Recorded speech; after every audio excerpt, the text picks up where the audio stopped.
Hey guys, welcome to a new comic book review. Today reviewing the new issue of Young Justice issue 7 by Brian McBendis. Is this a book that I would recommend? Yes indeed, especially this arc.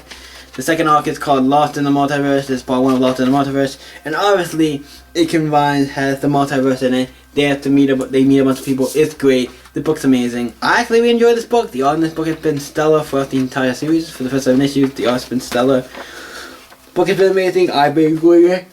Cool. Sorry about the yawning, but let's jump into Young Justice number 7 by Wonder Comics, DC by Brian McBendis, and see what happens in issue 7. So, when we left off, they were in Gem Ward. They just saved the day, stopped over, but the council or whatever that runs Gem Ward banished them to the multiverse. And the first place they pop up is like this cute version of the DC universe, like with these guys, like the cuter versions of them. And yeah, and then Batman tells them to tell Cyborg, because Cyborg, they know what's kind of going on. It's like, tell you the Cyborg, like they know what's going on, and they're trying to fix it, and Cyborg sends them away. It's like, cool, they'll be back home. Well, he's like, Batman's like, well, they're home. It's like, nope. Cyborg's like, nope, I said, well, somewhere. It's like, you didn't send them home. It's like, they're trying to figure out where they went, because they're like, what? You didn't send them home? What? Because they kind of, I think they knew, like, they want from here, and Batman was like, already had planned, like, yeah, you just woke up. And it's like, oh shit. So then they have to go home. Obviously, the whole thing of it is they get sent to different places, and every time they get sent somewhere, when they go back, they get sent to a different universe, a different multiverse, and every new Earth they travel to, when they try to go back, it's like, oops, shenanigans happen, and they didn't get back to their Earth. I'm like, you need to be more specific and stuff. So after that Earth, they get jumped to the Captain Carrot universe and the Zuku. I'm like, okay, I'm not saying this is not what their universe looks like, but I've seen the universe before. It's weird. I can't tell this is exactly what the universe looks like, but I guess it's okay. It's fine. I've seen it look differently, so I've seen it look a little differently, but I don't know if it's just this particular thing. I don't know, because I don't know much about Captain Carrot as much as I do other things, but I do know of him and the Zuku and stuff. So interesting, and obviously some of the people don't know having traveled into the multiverse, so they're kind of new, like Ginny Hex and Teen Lantern. Everybody else is like knows it's not weirded out by this stuff, except for them, because they're like the newbies, so it's like, yeah. And eventually this guy gets a hammer, the multiverse man, and sends them away. It's like, and he sends them home. Oh, well, we think it's home, obviously not. They appear into another place with the Hall of Justice. I'm like, okay, cool. Hall of Justice, everything, maybe we're back home. Then they fly, grab the car and everything, fly on top of a building. And I'm like, are we home? Nope. They find out stuff about Superman. It's like, nope. And then they find out, nope, this is not the Earth. This is not the Earth we were supposed to be on. This is not the thing. Like, this is not. Find out, yep, this is not our Earth. And then we see this little bunch of crew. From what I know, I think this is Kingdom Come. This looks like Kingdom Come Green Lantern and Superman and stuff. So I'm assuming this is the Kingdom Come universe. I'm like, okay, cool. So they're meeting Kingdom Come. It feels like the Kingdom Come universe of these characters seem a little doocy. Or seem a little like, I don't know, they don't seem like what I would expect from the heroes. I don't know.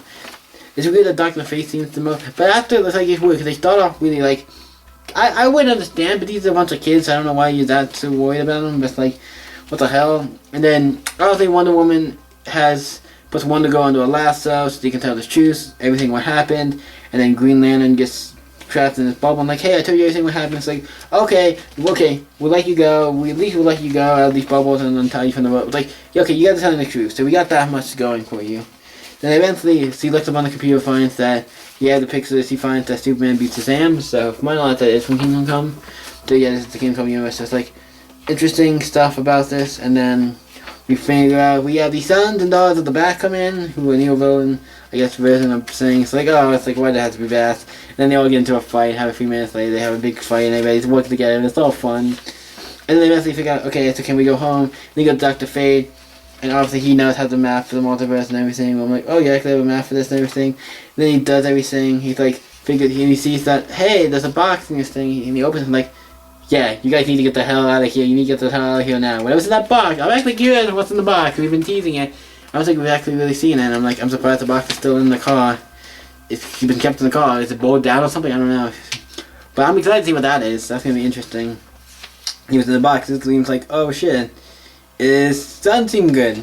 And also the other Green Lantern tells we have a little heart to heart, and then we get them leaving, and it's like right now they're being really nice and everything. It's like weird because in the beginning they filmed like kind of a little jerky, a little like not what I would expect, even from what I know from Kingdom Come. Didn't end it on that bad of a note, but then it might not be Kingdom Come. If it's not, it's whatever. They seem kind of a little jerky, but then here at the end they're kind of nice. I'm like, I don't get what's going on with this universe, but yeah. Other than that, I would say that's the only problem I felt with. Like the beginning, they felt a little like we don't crush you. We don't. I mean, in a way with like really like dig it. They don't like.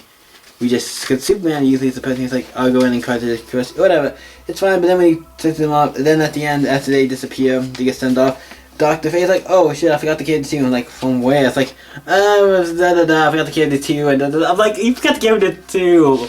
This is, what the, I mean, I thought there was magic, not math. I don't think, but still, I think it's fun.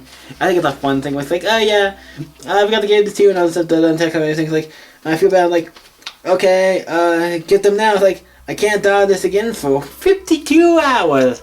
52.